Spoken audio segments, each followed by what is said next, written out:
Shadab Law Classes in association with Dynamic Augments. Hello everyone, आज जो हम topic समझने जा रहे हैं उसका नाम है कंप्लेंट टू मैजिस्ट्रेट, जो कि हम समझेंगे 223 से लेके 226 तक। देखिए, इसे हम समझने की कोशिश करते हैं कि कंप्लेंट टू मैजिस्ट्रेट होता क्या है। कंप्लेंट टू मैजिस्ट्रेट ये है कि किसी भी कॉग्निजेबल या फिर नॉन कॉग्निजेबल ऑफेंस की या केस की आप क्या करते हैं, डायरेक्ट मैजिस्ट्रेट के पास आप केस लेके जाते हैं। डायरेक्ट मैजिस्ट्रेट के पास ले जाने को कहते हैं कंप्लेंट टू मैजिस्ट्रेट। उसकी कंप्लेंट आप पुलिस ऑफिसर के पास नहीं लेके जाना चाह रहे हैं, आप डायरेक्ट मैजिस्ट्रेट के पास लेके जाना चाह रहे हैं कॉग्निजेबल या नॉन कॉग्निजेबल की। अब आगे समझते हैं कि कंप्लेंट प्रोसीडिंग चलती किस तरीके से है। देखिए, सबसे पहले कंप्लेंट प्रोसीडिंग को चलाने के लिए सबसे पहले देखते हैं सेक्शन नंबर 223। सेक्शन नंबर 223 ये बात कहता है कि एग्जामिनेशन ऑफ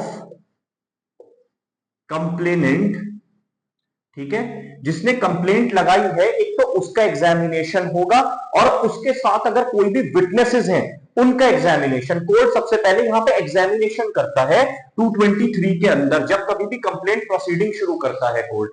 ठीक है, किसी भी कंप्लेनेंट ने अपनी कंप्लेंट लगाई है, किसके पास लगाई है कंप्लेंट, अपनी मैजिस्ट्रेट के पास अगर कंप्लेंट लगाई है तो सबसे पहले किसको एग्जामिन करेगा, कंप्लेनेंट को और उसके विटनेसेस को। किसको, विटनेसेस को। कंप्लेनेंट और उसके विटनेसेस को कोर्ट एग्जामिन करेगा। मगर एक बात याद रखिएगा, 223 करने से पहले हमें एक चीज समझनी है, जब भी कोर्ट में मैटर आता है और कोर्ट केस को शुरू करना चाहता है तो कोर्ट सबसे पहले लेगा कॉग्निजेंस। क्या लेगा कोर्ट, कॉग्निजेंस। कॉग्निजेंस कोर्ट लेगा 210(1) के ए के अंदर। उसके बाद केस 223 की प्रोसीडिंग को शुरू करेगा। आई नो यहां पे काफी डिबेट होती है कि भाई कॉग्निजेंस कोर्ट कंप्लेंट केस में पहले नहीं लेता।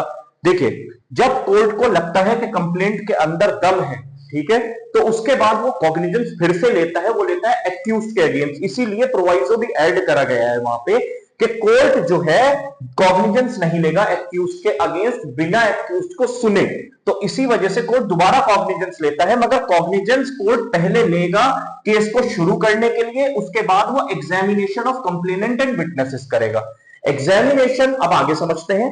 Examination of complainant of witness, examination of complainant of witnesses, witnesses के लिए इफ एनी लिखा हुआ है डायरेक्ट के अंदर। इफ एनी का क्लियर मतलब है कि अगर कंप्लेनेंट के साथ कोई विटनेसेस है प्रेजेंट, उनका कोर्ट एग्जामिनेशन करेगा। एग्जामिनेशन करने के बाद जस्ट टू चेक, कोर्ट इसलिए एग्जामिनेशन करना चाह रहा है जस्ट टू चेक कि केस में जो कंप्लेंट लगाई है उसने, क्या उसमें इतना दम है कि मुझे आगे बढ़ना चाहिए या नहीं बढ़ना चाहिए। 223 के अंदर दो चीजें दे रखी हैं कि एक तो कोर्ट, पब्लिक सर्वेंट, और एक जो है making over of case by CJM. जरा हम ध्यान से समझेंगे दोनों चीजों को।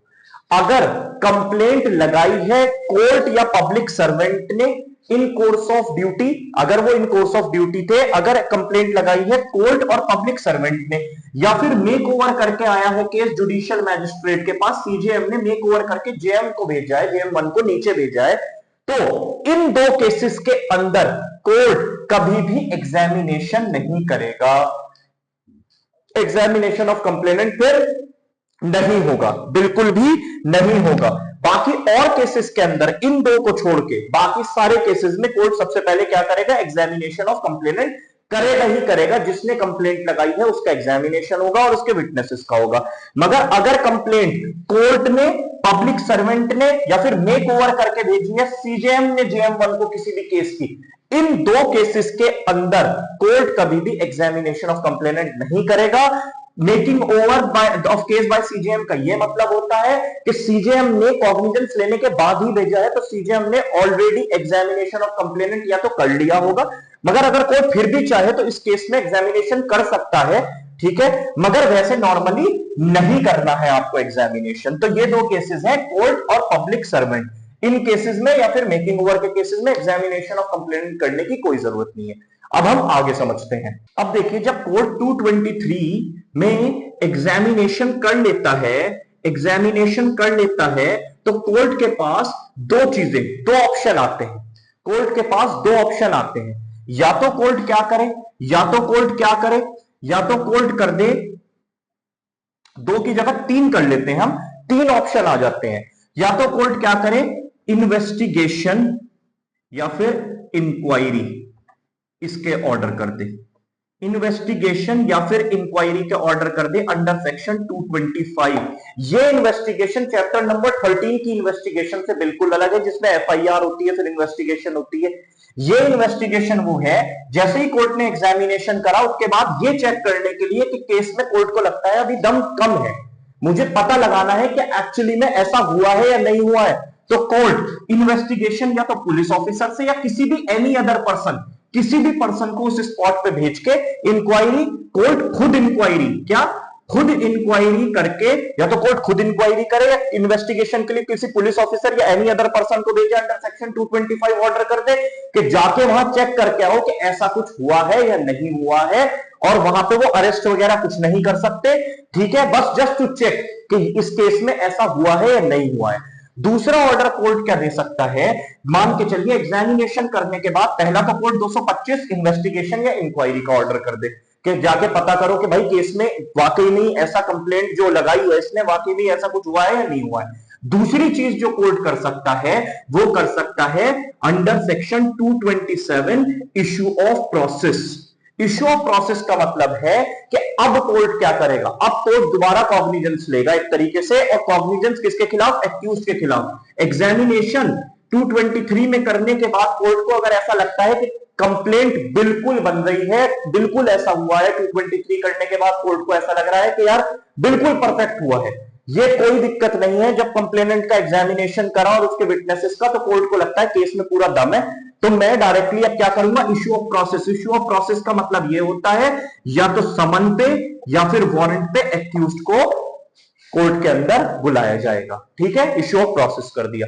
तीसरी चीज जो कोर्ट कर सकता है वो है सेक्शन नंबर 226 जो कि कहता है डिसमिसल ऑफ कंप्लेंट। क्या, dismissal of complaint. Dismissal of complaint का ये मतलब है अब कोर्ट को लगता है एग्जामिनेशन ऑफ कंप्लेनेंट करने के बाद के केस में कोई दम नहीं है, फालतू की कंप्लेंट लगाई है इसने, तो कोर्ट क्या कर देगा, डायरेक्ट डिसमिसल कर देगा, कंप्लेंट को डिसमिस कर देगा कि भाई साहब आपकी केस में कोई दम नहीं है, मैं आपके केस को और आपकी कंप्लेंट को डिसमिस कर रहा हूं, कोई दम नहीं है आपके केस के अंदर। मगर आप लोग एक चीज और यहां पे समझिएगा, एक चीज यहां पे समझने की है, जब कोर्ट इन्वेस्टिगेशन के ऑर्डर देगा, जब कोर्ट इन्वेस्टिगेशन या इंक्वायरी 225 के ऑर्डर देगा, तो मैंने आपको 223 में एक बात समझाई है कि कोर्ट के केस में जब कोर्ट ने कंप्लेंट लगाई है या पब्लिक सर्वेंट ने लगाई है, ठीक है, इस केस में मैंने क्या कहा था कि कोर्ट या public servant in course of duty अगर उन्होंने कुछ किया या फिर उन्होंने कंप्लेंट लगाई है, ठीक है, उन्होंने कंप्लेंट लगाई है, ठीक है, जैसे भाई कोर्ट भी लगा सकता है, कोर्ट के सामने अगर फॉल्स एविडेंस दिया है, कंटेम्प्ट है, तो कोर्ट भी तो कंप्लेंट लगा सकता है दूसरे कोर्ट में। तो अगर उन्होंने कंप्लेंट लगाई है तो कोर्ट को छोड़ के अगर पब्लिक सर्वेंट के केस में कोर्ट को इन्वेस्टिगेशन के ऑर्डर देने हैं, ये 225 के इन्वेस्टिगेशन के ऑर्डर देने हैं, तो सबसे पहले कोर्ट को वापस जाके 223 को कंप्लायंस कराना पड़ेगा, पब्लिक सर्वेंट को सबसे पहले एग्जामिनेशन करना पड़ेगा। इसका मतलब यह हुआ 223 के डायरेक्ट बाद 227 तो ऑर्डर कर दे या 226 ऑर्डर कर दे, उसमें तो कोई प्रॉब्लम नहीं है। मगर अगर कोर्ट को 225 ऑर्डर करना है, 225 का मतलब इन्वेस्टिगेशन के लिए ऑर्डर करना है, ध्यान से समझिएगा, इन्वेस्टिगेशन या इंक्वायरी के लिए ऑर्डर करना है, तो 223 मैंडेट हो जाता है, फिर पब्लिक सर्वेंट के लिए भी मैंडेटरी हो जाता है, पब्लिक सर्वेंट के लिए भी। तो पहले कोर्ट 223 करवाएगा, एग्जामिनेशन करेगा पब्लिक सर्वेंट का, उसके बाद वो 225 ऑर्डर कर सकता है, उसके बाद वो 225 ऑर्डर कर सकता है। तो हमने यहां पे क्या समझा, एक तरीके से कंप्लेंट का प्रोसीडिंग्स को समझने की कोशिश करी हमने कि पूरी की पूरी, ठीक है। आई होप आप लोगों को ये समझ में आया हो, मैंने बहुत क्रिस्प एंड शॉर्ट तरीके से समझाने की, आपको ये एक कॉन्सेप्चुअल टॉपिक है, समझाने की कोशिश किया, आई होप आपको समझ में आया। All the best.